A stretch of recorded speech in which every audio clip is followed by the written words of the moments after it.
What's going on, everybody? It's been a long time. Do I still have a fish room? Very much so. My husband and I were in the guest house, part of the new house, and these are the fish tanks I have. This is a local retail store. This was their old setup that I got home. I painted, I resealed everything, I ripped all the vinyl off, I put black window tint on, I replumbed. Yeah, I got a heck of a deal. It was well worth the countless hours I spent on them. But that's what's going on here in the fish room. I am going through some renovations right now. That top tank right there is empty. I want to do a deep clean and then rescape and move these guys up there so that way I can move my Tetraodon studentes, which are up there, down here so I can feed them and just see them and hang out with them more. But yeah, other than that, that's the main part of the fish room. This is my work center station. The countertop I'm still working on. This is the lower cabinet. A sink goes here, my freezer's there. In storage space, there'll be a countertop, there'll be lights, there'll be shelves over here. There's 2 floating shelves, and then the upper cabinet. That's what runs the fish room. That's an air pump. I don't have the doors built. It's been a long process. So, that's what's going on with those. The countertop is over here.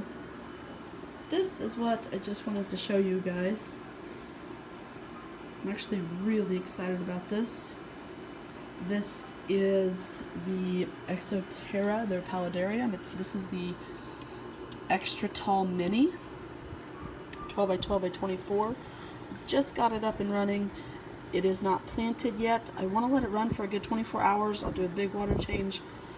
But I want to know where all of the water at this rate flows to, so I know where I can attach moss. I want to grow a Java moss or a spiky moss or something like that all over the ghost wood in there. It has a cork background. I found this piece. It fit almost perfectly. It was a lot of fun getting that in there. Cork is actually a lot harder than I thought, and it was a pain in the butt to cut it, but I did. As far as planting goes for this, I'm not 100% sure what I want to do. I need something over here. I'm thinking a like the hydractyl. I do think I am going to plant some downway in here, as in more of like an aerial feeder, so if like spots like that, I'll stick a stem and see how it does with moss around it so its feet stay wet, but the rest of it stays dry. I thought about using cryptocorns in here as aerial type plants. There will be some bromeliads in here. My helper. Some bromeliads in here, and I am thinking some tillandsias in here as well, and moss. There's moss balls that I want to have, that I want to put in here. But yeah, this is what it is right now. I built this leftover with the cork and a couple plants that I bought for this setup that were just too big. Realistically, they were just too big. And I have a bromeliad that I am going to put right here on the setup, but I don't have my sphagnum moss, and the weather here in Houston has just been too disgusting to get out. But yeah, I'm pretty stoked about this.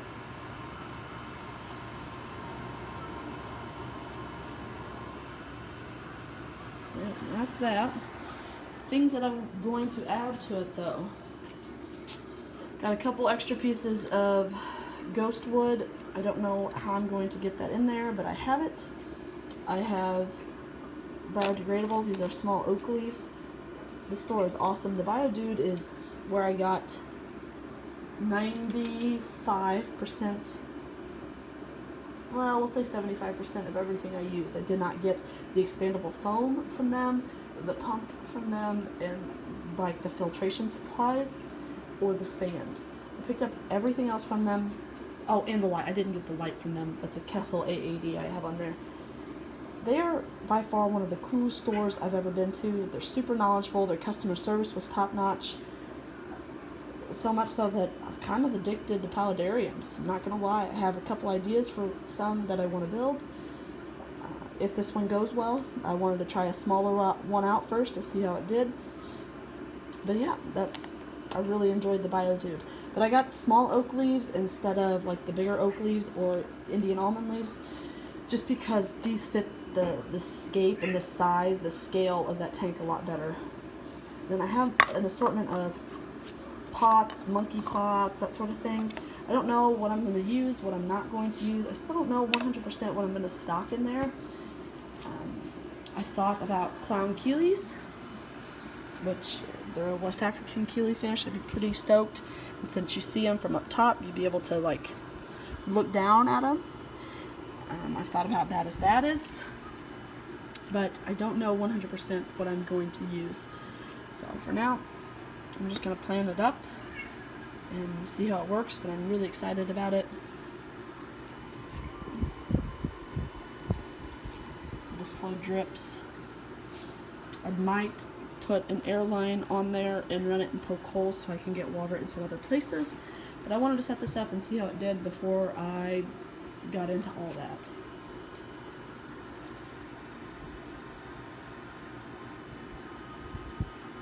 Yeah, let me know what you think. I'm still around. Just been busy living life instead of making videos. But I very much do have a fish room.